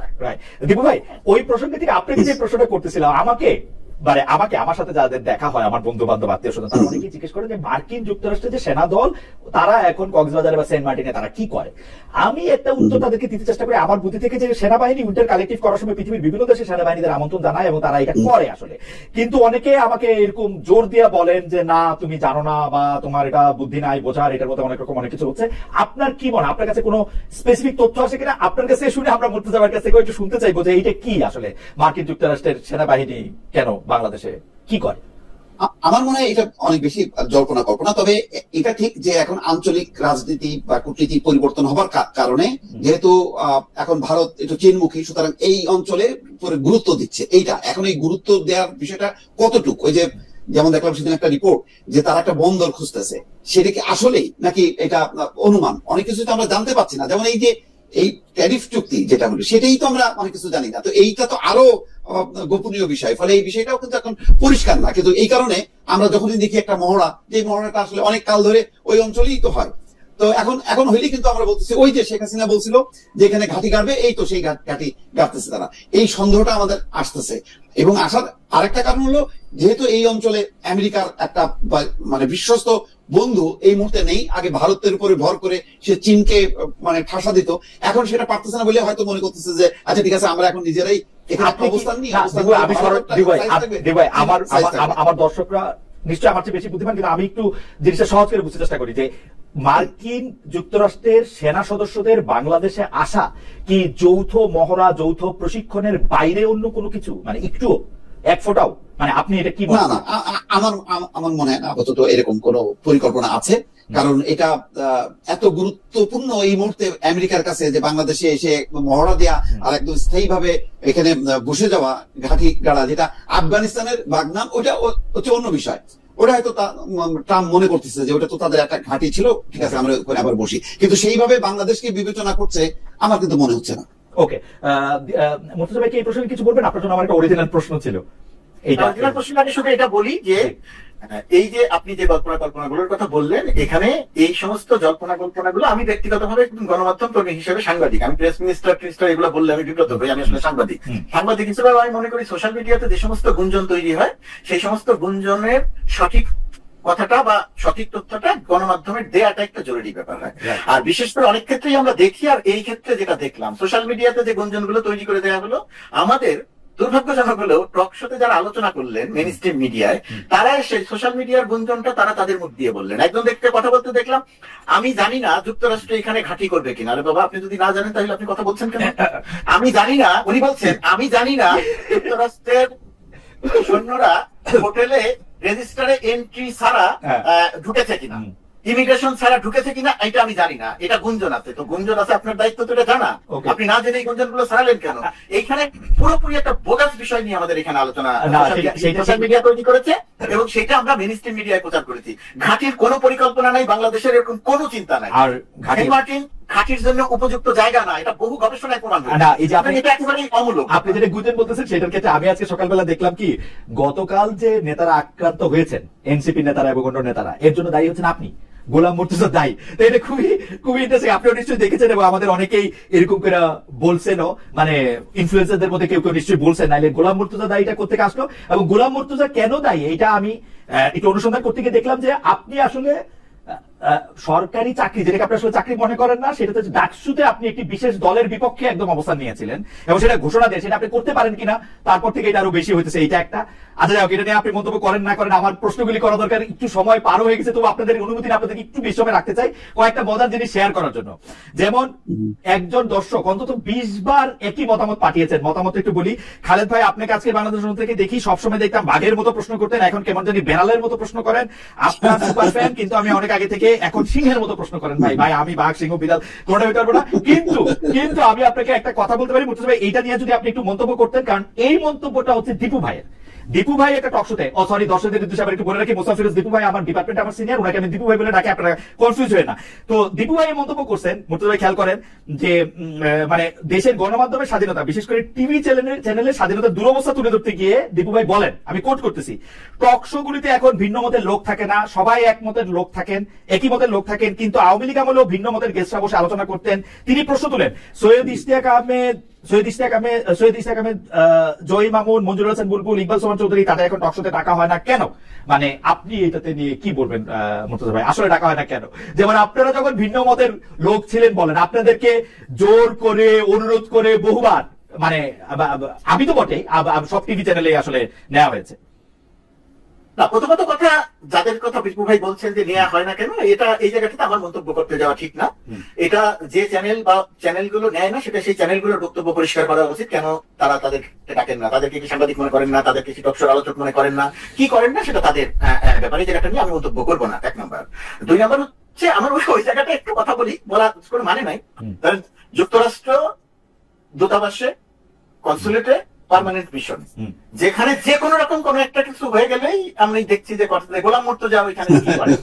এর একটা কারণ হয়তো এই যে, যেহেতু আমি সাংবাদিক, যেহেতু আপনাদের কল্যাণে টেলিভিশনে কথা বলি, আপনাদের চ্যানেলে কথা বলি, যে কারণে আমার হয়তো একটু অন্য যারা কর্মকর্তা আছেন, আমার চেয়ে অনেক বড় বড় কর্মকর্তা আছেন, তাদের চেয়ে আমার হয়তো পরিচিতি আছে।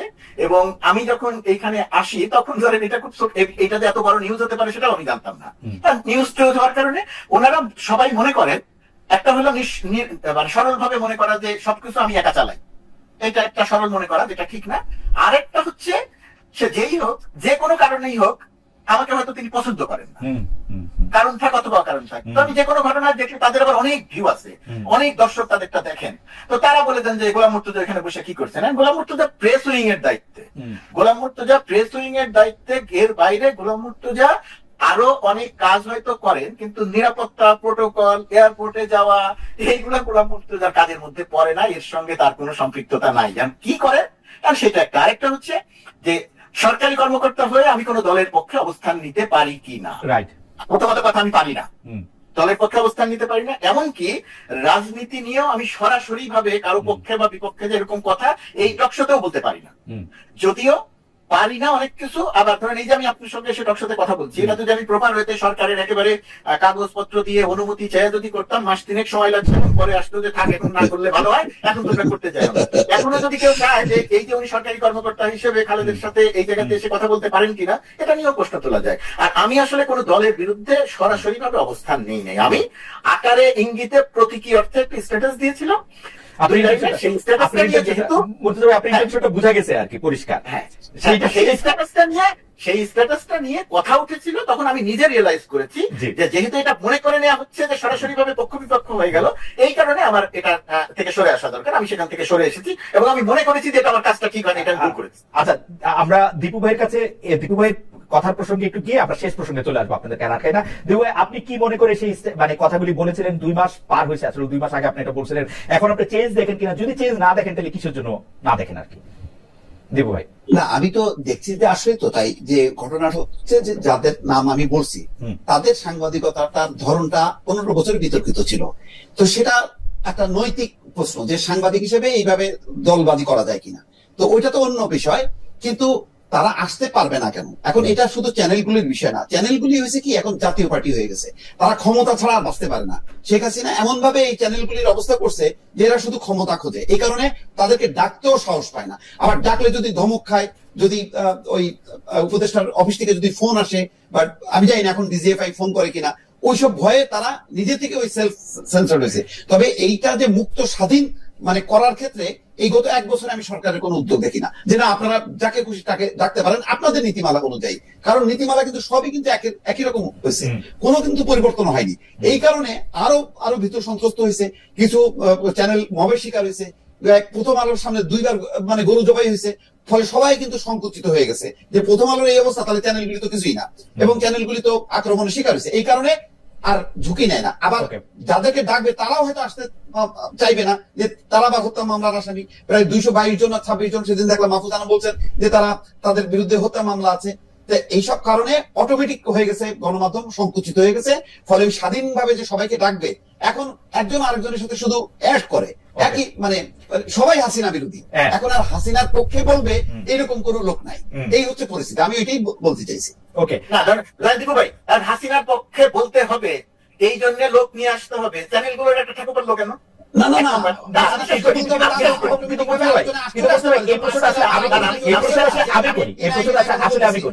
আমি করি। জনাব আবু আলম মোহাম্মদ শহীদ খান, যিনিও আমাদের সাংবাদিকতা বিভাগের একজন ছাত্র, আগে সচিব ছিলেন, এই ছিলেন সেই ছিলেন, উনি কিন্তু আওয়ামী লীগের পক্ষে অবস্থান নেওয়ার জন্য না, উনাকে কিন্তু কেন সরকার গ্রেফতার করে নিয়ে গেল এটা আমি এখনো পরিষ্কার না, যে এবং কি মানে কি বলছে উনি আসলে, এটা আমিও জানি না, এটা জানা মঞ্জুর আলম পান্না সে নিজেও ভিকটিম, তার চাকরি ছিল না, শেখ হাসিনা তাকে নিয়ে চলে গেল। কেন এই প্রশ্নটা থাকে, কিন্তু আমি এই জায়গাটাতে দীপু ভাই ওই সব কথার সাথে তো আমি কথা বলবো না, আমি খালি অল্প একটু অংশ নিয়ে কথা বলবো। সেই অল্প অংশটা হচ্ছে, কারণ আমাদের চ্যানেলগুলো যে কাউকে ডাকে না, ওনারা আসবেন না, আমাদের চ্যানেলগুলোর অবস্থাটা কি হয়েছে, দীপু ভাইও দেশে থেকে কথা বলছে, আমিও দেশে থেকে কথা বলছি, আপনিও দেশে থেকে প্রোগ্রাম করেছেন, আপনি তো পরে গেছেন জার্মানি, প্রতিকূল অবস্থা আপনি যখন প্রোগ্রাম করেছেন ওই প্রতিকূল অবস্থার মধ্যেও আপনি আমাকে এখন যে প্রশ্ন করছেন, তখন হয়তো এর কঠিন প্রশ্ন তখন আপনি আমাকে করেছেন খালেদ, আমি তার জবাব দিয়েছি। রিস্ক ছিল, ভয়াবহ রিস্ক ছিল, ঘুম হয়ে যাওয়ার রিস্ক ছিল, করেছি, দীপু ভাইরও ভয় ছিল, তার মধ্যে তো আমরা কথা বলেছি। এখন চ্যানেলগুলো কাউকে ডাকে না, বা চ্যানেলগুলো যে এরকম হয়ে গেছে, এটা হচ্ছে আমাদের সাংবাদিকতার অধঃপতন হয়েছে। মালিকরা সাংবাদিকতায় এত অপকর্ম করেছে, চ্যানেল পরিচালনা করতে গিয়ে এত অপকর্ম করেছে, সেই অপকর্ম তারা সারাক্ষণ ভয়ে থাকে যে আমি যে অপকর্ম করেছি ওই অপকর্ম সামনে এনে যদি আমার বিরুদ্ধে ব্যবস্থা নেওয়া হয়, সুতরাং আমি আসলে তোষামোদী করি। এটা হচ্ছে সাংবাদিকতা। আমি মানে মুর্তজা ভাইয়ের সাথে আমি 100% একমত, কারণ দেশে থেকে কিছু বলা যায় না বলতে বলতে মুর্তজা ভাই বা দীপু ভাই যা বলছেন আওয়ামী লীগ সময়ে, দীপু ভাই তো আসলে টেলিভিশনে টিকতে না পারেন, নিজের আলাদা জায়গা করে নিয়ে, এবং মুর্তজা ভাই তো খুব টেলিভিশনের মানুষ না, উনি টেলিভিশনে মানুষ হয়ে গেলেন আওয়ামী লীগের আমলে কথা বলতে বলতে বলতে, ঠিক না? ঠিক না, উনি তো প্রিন্টার মানুষ, এটা একটা আমি বলবো যে এটা একটা হয়েছে। তবে মুর্তজা ভাই, আমরা যেটা আশা করি, মানে দীপু ভাইয়ের বক্তব্যে লেজ ধরে আমি বলতে চাই যে এই যে আবু আলম মোহাম্মদ শহীদ খানকে গ্রেফতার করা, এই মঞ্জুর হাসান পান্নাকে তুলে নিয়ে যাওয়া, এগুলির বিচার বা এগুলির ব্যাপার যদি আসলে দীপু ভাই ভয়েস রেজ করতেছে, কিন্তু এগুলি যদি আমরা কথা না বলি, তাহলে একটা পর্যায়ে কিন্তু মানে আমাদের কথা বলার জায়গাই থাকবে না। মানে এটা আমরা মনে হয় যে দীপু ভাই ডেফিনেটলি কথা বলতে হবে খালেদ, ডেফিনেটলি কথা বলতে হবে। আমি ওই যুক্তিতে বিশ্বাস করি, কেউ যদি মিথ্যা বলে সেটাও তার বলার অধিকার থাকতে হবে, কিন্তু আমার দায়িত্ব যে সে মিথ্যা বলছে এটা বলা। দীপু ভাই যদি আজকে একটা ভুল তথ্য দেন, তাহলে আমি দীপু ভাইয়ের সাথে এখন মারামারি করবো না, ঝগড়া করবো না, আমি দীপু ভাই ভুল তথ্য এই সময় বলার চেষ্টা করবো। আমার মনে হয় যে দীপু ভাই, আমরা যদি জনাব গোলাম মুর্তজা ভাইয়ের কথাটা আক্ষরিক ভাবে নেই, যে উনি বলতেছেন যে আপনি এখন ডাকেন, ডাইকা দেখেন আপনার কি কনসিকুয়েন্স হয়, সেটা তো চ্যানেলদের একটা দায়িত্ব আছে। তো সেইটাও এর ভাই আবার মবের মধ্যে পড়বো, অসম্ভব। আমি নিজেও ওটুক ঝুঁকি তো, ওইটুকু এই যে মবের মধ্যে পড়বো, ওইটা হচ্ছে দীপু ভাই কিছুটা না রে ভাই, যেই মব করতেছে। আমি আমার কথা বলি, আমি শেষ করে ফেলেন। কিছুটা বাস্তবতা হয়তো থাকতে পারে, কিন্তু এটা অনেক বেশি হচ্ছে অজুহাত। সেই সাংবাদিক সবচেয়ে বেশি অজুহাত দেয় যে সবচেয়ে বেশি যোগ্য, যে ভাই খুব ভালো লিখেছিলাম, নিউজ এডিটর এই 3টা লাইন, সবচেয়ে ভালো 3টা লাইন কেটে দিয়েছে, আর বলেন না ভাই বাংলাদেশে সাংবাদিকতা করা যায় না, এই কারণে অনুসন্ধানী রিপোর্ট করি না। এগুলো হচ্ছে অক্ষমের আত্মপক্ষ। আমার মনে হয় এটা নিয়ে আমরা আরেকদিন কথা বলতে পারবো। আমি একটু দর্শকদের একটা প্রশ্ন জবাব দিই। আমার কাছে উনি প্রশ্ন করেছেন, রনি চৌধুরী উনার নাম, উনি বলেছেন খালেদ ভাই, why don't you bring them? We didn't see anyone in last 1 year. ভাই আমি আবারও বলি, আওয়ামী লীগের যারা নেতা আছেন, প্রধানতম নেতা আছেন, তাদেরকে আমি চেষ্টা করি আনার জন্য, কিন্তু আমি আওয়ামী লীগের যারা প্রথম সারির নেতা, ঘোষিত নেতা আছেন, তাদের সাথে যোগাযোগ করা পর্যন্ত তারা কেউ আমাদের এখানে এখন পর্যন্ত আসার জন্য রাজি হন নাই। কেউ শুধু টেলিফোনে কথা বলতে চান, টেলিফোনে কথা বলার লোক আমি নিব না। আমার ভিডিওতে যদি তারা কেউ আসেন, আমি তাদের অবশ্যই অবশ্যই অবশ্যই অবশ্যই নিব। উনারা যদি সাধারণ সম্পাদক থেকে শুরু করে যুগ্ম সাধারণ সম্পাদক অর্থাৎ নেতৃস্থানীয় কেউ হন, আমি তাদের আবারও বলতেছি, আমি তাদের স্বাগত জানাচ্ছি এবং তারা আসতে পারে। কেন আসতে চান না? কেন আসতে চান না? আমি তো জানি না কেন আসতে চান না। এখন ঘটনা হইতেছে যে ইন্টারেস্টিংলি আমি যখন উনাদের আমলেও শো করতাম, ওনারা আমার সেই শোতেও আসতে চান নাই। মানে খুবই জোর টোর করে তাদের আনা হয়তো। উনারা আমাকে ভালোবাসেন না, এটা একটা কারণ হতে পারে। আর কি কারণ হতে পারে আমি জানি না। দীপু ভাই, এর মধ্যে একটা কারণ আবার এরকম হতে পারে যে ছাত্রলীগের ছাত্রলীগের সভাপতিকে ডেকে আমি আবার অনুষ্ঠান থেকে ফিরে আসলাম। এটা কারণ আমি এটা মানে লিগেল আসপেক্ট আমি বলেছি যে এটার মধ্যে একটা, যেহেতু তখন ছাত্রলীগ নিষিদ্ধ সংগঠন ছিল, কিন্তু আওয়ামী লীগকে এখন আমি কার্যক্রম নিষিদ্ধ বলতে আমি দল নিষিদ্ধ মনে করি না। সেই ক্ষেত্রে দলের কেউ যদি আসেন আমি এটাকে স্বাগত জানাবো। যাই হোক দীপু ভাই, আমাদের লাস্ট প্রশ্ন, আমরা দেখেছি যে কলকাতার একটি পত্রিকা, সেই পত্রিকাটা আসলে খুব যে টপ পত্রিকা সেরকমও না। এই পত্রিকাটার নাম হচ্ছে এই সময়। এইটাতে বিএনপির মহাসচিব একটা সাক্ষাৎকার দিয়েছেন। গোলাম মুর্তজা ভাই, আপনি এই বিষয়ে দীপু ভাইয়ের মন্তব্যের পর আপনি মন্তব্য করে আপনার মন্তব্য দিয়ে আমরা শেষ করবো আর কি। সেটা হচ্ছে যে একটা সাক্ষাৎকার দিয়েছেন, সেই সাক্ষাৎকারে উনি যা বক্তব্য দিয়েছেন, বিএনপি আবার একটা প্রতিবাদ লিপিতে এটা বলছেন যে এইটা আসলে তারা বিকৃতভাবে উপস্থাপন করা হয়েছে। আমরা আপনাকে প্রশ্ন করতে চাই যে বিএনপি যে এই গত ১.৫ বছর ধরে জামায়াত সম্পর্কে তাদের অবস্থানের একটা বিরাট পরিবর্তন ঘটেছে, মানে ২৬ বছর ধরে যারা তার সঙ্গী ছিল তারাই তাদের এখন মেইন প্রতিদ্বন্দ্বী হয়েছে। এটা রাজনৈতিকভাবে বিএনপির জন্য ভালো হয়েছে কি খারাপ হয়েছে? মির্জা ফখরুল ইসলাম আলমগীর যে বক্তব্যকে বিকৃত করে উপস্থাপন করা হয়েছে বলে বিবৃতি দেওয়া হচ্ছে, সেই বক্তব্যের ক্ষেত্রে মূল সুর আসলে এইটাই। দিবু ভাই যদি একটু বলতেন, আমরা একটু গোলাম মুর্তজা ভাইকেও শুনবো এটা নিয়ে। এটা তো মানে বিকৃত তো কোনো বিষয় না, পরিষ্কার তো একদম লেখা আছে। মানে এই সময় আমি সাক্ষাৎকারটা আমি পড়ছি, গুগল থেকে বের করে আমি পুরো ওটা পড়ছি। তারপর প্রতিবাদ কেন দিলেন আমি বুঝলাম না। উনি তো যা বলছেন সেটাই কোট করে পত্রিকাগুলো রিপোর্ট করেছে। তো সুতরাং এখানে মানে বিকৃতির ব্যাপারটা কি আসলো আমি তো এটা পরিষ্কার হইলাম না। আমি নিজে পড়লাম তো। আচ্ছা, আপনি কি মনে করেন যে বিএনপি রাজনীতিটা ঠিক আছে, বা মানে ঠিক করা, মানে বিএনপি এখন সত্যি কথা বলতে কি তার প্রবল প্রতিদ্বন্দ্বী মনে করে জামাত ইসলাম, এবং জামাত ইসলাম তার অবস্থানটা আগের তুলনায় অনেক ভালো অবস্থানে চলে আসছে এবং একটা ফাইটিং পজিশনে চলে আসছে। এবং সেই কারণে হয়তো একটা দেখবেন যে এখন বাংলাদেশে মানে বিএনপি এবং জামাত হচ্ছে একদম মুখোমুখি অবস্থা। প্রায় প্রতিদিনই এক নেতা আর এক নেতার বিরুদ্ধে প্রতিনিয়ত বলে। কালকে বিএনপি নেতা বলছেন যে জামাত ইসলাম এবং ইসলামী আন্দোলনকে জাতীয় বেঈমান বলছে। এরকম প্রতিনিয়ত তারাও আবার পাল্টা বলছে। তো এই পাল্টাপাল্টি চলছে কেন? যেহেতু প্রতিদ্বন্দ্বিতার অবস্থায় তারা চলে আসছে এবং জামাতের নেতৃত্বে একটা ইসলামিক জোট হওয়ার সম্ভাবনা আছে। তো সেই কারণে পাল্টা হিসেবে আবার দেখা যাচ্ছে হেফাজতের সাথে তারা ঘনিষ্ঠতা বাড়াচ্ছে, যাতে এইভাবে শুধু ধর্মীয় আবরণটা না দিতে পারে, যাতে বেকায়দায় না পড়ে। ফলে বিএনপি মনে করেন আজকে ৬ মাস আগে ৮ মাস আগে যতটা মানে কমফোর্টেবল পজিশনে ছিল, এখন কিন্তু সেই পজিশনে নেই। এটা আমার ধারণা। বাস্তবে তো এখন আমি তার মানে প্রতিটা আসন ভিত্তিক আমার কাছে জরিপ নেই, কিন্তু আমি অনুভব করি মানে তাদের বক্তব্য বিবৃতি দিয়ে যে এত তো কাউন্ট করার কথা না, কিন্তু এখন কাউন্ট করছে বলেই কিন্তু এই কথাগুলি আসছে। এবং মির্জা ফখরুল ইসলাম আলমগীরের বক্তব্যের মধ্য দিয়েও কিন্তু পরিষ্কার সেই অভিব্যক্তিটা ফুটে উঠছে। আমার মনে হয় আমরা গোলাম মুর্তজা ভাইকে শুনি। সেলিনা পারভিন উনি কষ্ট করে অনেকগুলি একই মেসেজ পাঠিয়েছেন, আমি মেসেজটা একটু পড়ি।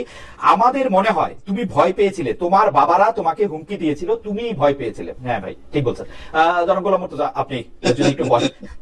প্রথমত কথা, এই বিএনপি রাজনীতিটা নিয়ে বা জামাতের রাজনীতির ওই জায়গাটা, যেহেতু দুটি দল, তো সরকারি অবস্থানে থেকে আমি ওই জায়গাটা নিয়ে মন্তব্যটা করতে চাই না। যদিও আমার মন্তব্য আছে, কখন আপনার সঙ্গে এবার নিউ ইয়র্কে আসি, আড্ডা দেওয়ার সুযোগ থাকলে আমরা হয়তো সেই আড্ডায় আলোচনা করবো। আপাতত পাবলিক হওয়ার দরকার নাই, ১ নম্বর। ২ নম্বর হচ্ছে বিএনপি মহাসচিব মির্জা ফখরুল ইসলাম আলমগীর তো ব্যক্তিগতভাবে আমার বলি, মানুষ হিসেবে উনি খুব শ্রদ্ধার একজন মানুষ, শ্রদ্ধার রাজনীতিবিদ, পরিশীলিত রাজনীতিবিদ। আমি একটু অবাক হয়েছি যে পত্রিকাটার কথা বললেন, সেই পত্রিকাটার সঙ্গে তিনি সাক্ষাৎকার দিতে যে রাজি হয়েছে। অনেক ক্ষেত্রে ছোট পত্রিকায় সাক্ষাৎকার দেওয়া যায় ব্যক্তিগত সম্পর্ক বা নানা কারণে, কিন্তু ভারতের যে পত্রিকা, এই সময় বলেন, আনন্দবাজার বলেন, বর্তমান বলেন, টাইমস অফ ইন্ডিয়া বলেন, হিন্দুস্তান টাইমস বলেন, গত ৫ আগস্টের পরের থেকে তারা বাংলাদেশ বিষয়ে গুজব এবং মিথ্যা সংবাদ ছাড়া আর কিছু প্রকাশ করে না। বিএনপি কে নিয়ে একটিও ইতিবাচক সংবাদ বাদ দেন, সত্য সংবাদ প্রকাশ করে নাই। বিএনপি কে নিয়ে তারা হয়তো ৫০টা, এক একজন ৫০টা করে সংবাদ প্রকাশ করেছে গত ১ বছরে, এবং সেই ৫০টা সংবাদের ৫০টা তথ্য থাকলে ৫০টা তথ্যই ভুল, মিথ্যা। আমি মিথ্যা শব্দটা কম ব্যবহার করি, কিন্তু এই সাক্ষাৎকার যে বিকৃত করা হয়েছে কি হয় নাই, আমি ওই সাক্ষাৎকারের কিছু অংশ পড়েছি, কিন্তু কোনো অডিও বা ভিডিও শুনি না। অডিও ভিডিও আমরা শুনি, অডিও বা ভিডিও যদি শুনতে পারতাম তাহলে আমি তাহলে confirm শুনতে পারতাম যে বিকৃত করে নাই। এবং ইন্ডিয়ান মিডিয়ার বা এই সময়ের যে গত 1 বছরের চরিত্র, সেই চরিত্র দিয়ে এটা ভাবার যথেষ্ট যৌক্তিক কারণ আছে যে তারা বিকৃত করেছে। আমার মনে হয় যে সেই কারণে এটাই আমার বক্তব্য। ওকে, আমরা দীপু ভাই আপনার দৃষ্টি আকর্ষণ করতেছি, কারণ একজন দর্শক কষ্ট করে একই মেসেজ অনেকবার পাঠাচ্ছেন, আমার কাছে এটা একটু লেজিটিমেট প্রশ্ন মনে হচ্ছে। সেটা হচ্ছে যে জনাব ওমর এফ ইমন ওনার নাম, উনি বলছেন যে হাসনাত আব্দুল্লাহ আজকেও টক শোতে আওয়ামী লীগের পক্ষে যারা সফট কর্নার যারা তৈরি করছে তাদের বিরুদ্ধে হুঁশিয়ারি দিয়েছেন। এ নিয়ে কি বলবেন দীপু ভাই? আওয়ামী লীগের পক্ষে যারা সফট কর্নার তৈরি করছে, মানে জনাব হাসনাত আব্দুল্লাহরা মানে আওয়ামী লীগকে ক্ষমতায় রেখে তাদেরকে ক্ষমতা থেকে সরাই দেওয়ার পর একটা আওয়ামী লীগ ভীতিতে, আওয়ামী লীগ জুজুতে এরকম ভীত হয়েছেন কেন, এটাই আমি আসলে বুঝতে পারি না। মানে কোনো অসুবিধা নেই, আগে বলছে যে মানে জামাত বিএনপির দোষর, এখন ফ্যাসিবাদের দোষর বলুক। আপনার কাছে কি মনে হয়, আপনার কাছে কি মনে হয় যে মানে আওয়ামী লীগের পক্ষে যারা সফট কর্নার তৈরি করবে তাদের জন্য হুঁশিয়ারি দেওয়া, এটা কেন? মানে এটা বারবার মানে যে আওয়ামী লীগ সেই আওয়ামী লীগ, এটা আরেক ধরনের স্বৈরতন্ত্র প্রতিষ্ঠার একটা উদ্যোগ, যাতে ভিন্ন মত মানেই হচ্ছে ওই আওয়ামী লীগের সফট কর্নার। কোনো যুক্তি আসতে পারে না। মানে আমি যখন নাকি বিএনপির সমালোচনা করবো, ইউনূস সরকারের সমালোচনা করবো, জামাতের সমালোচনা করবো, তার মানে কি আমি আওয়ামী লীগ হয়ে যাবো? আওয়ামী লীগের সমালোচনা কি করছি সেটা আমার প্রোফাইলে যে এসে চেক করুক, গত 2-2.5 বছর 3 বছর আমি কি করছি, কি বলছি। তো এখন তাই হবে। তো এখন বিএনপি আগামীতে যদি বিএনপি বা জামাত ক্ষমতায় আসে, তাদের সমালোচনা করা মানে কি আমি আওয়ামী লীগ হয়ে যাবো? তো এখন এই ধরনের, এখন সামনে নির্বাচন, তো এটা বলে এক ধরনের আরেক ধরনের এই কথাগুলো উচ্চারণ করা মানে আরেক ধরনের ফ্যাসিজম তৈরি করা, যাতে আমি ভিন্ন মত আনতেই দেবো না, কোনোভাবেই সমালোচনা সহ্য করবো না। এটা ছাড়া আর কি বলবো? মুস্তফা ভাই আপনি কি একটা লাইন বলবেন আওয়ামী লীগের প্রতি সফট কর্নারটা কি আসলে, বা এই সফট কর্নার করলে মানে এই সফট কর্নারের এত ভীতি কেন এই এনসিপির নেতৃবৃন্দের, বা কি সফট কর্নারটাই কি আসলে? দেখেন, আমি এটাকে ভীতিবর্ণ হিসেবে কোনো কিছু দেখি না। আওয়ামী লীগের পক্ষে সফট কর্নার বলতে কি বুঝিয়েছেন সেটা হাসনাত বলতে পারবেন, এটা আমি বলতে পারবো না। কিন্তু আমার এখানে বক্তব্যটা হচ্ছে, আওয়ামী লীগ যেহেতু দেশে গণহত্যা করে পালিয়েছে তার নেতারা, এই গণহত্যার হাসনাতরা যেহেতু সেই গণহত্যার শিকার, সেই কারণে তাদের ভেতরে একটা জিনিস থাকতে পারে যে আওয়ামী লীগের প্রতি কেউ সফট কর্নার তৈরি করলে তার বিষয়ে রাজনৈতিক জায়গা থেকে কথা বলে, এটাকে আমি অত বড় অপরাধ মনে করি না, 1 নম্বর। 2 নম্বর ব্যাপার হচ্ছে সরকারের সমালোচনা, ডক্টর ইউনূস সরকারের সমালোচনা।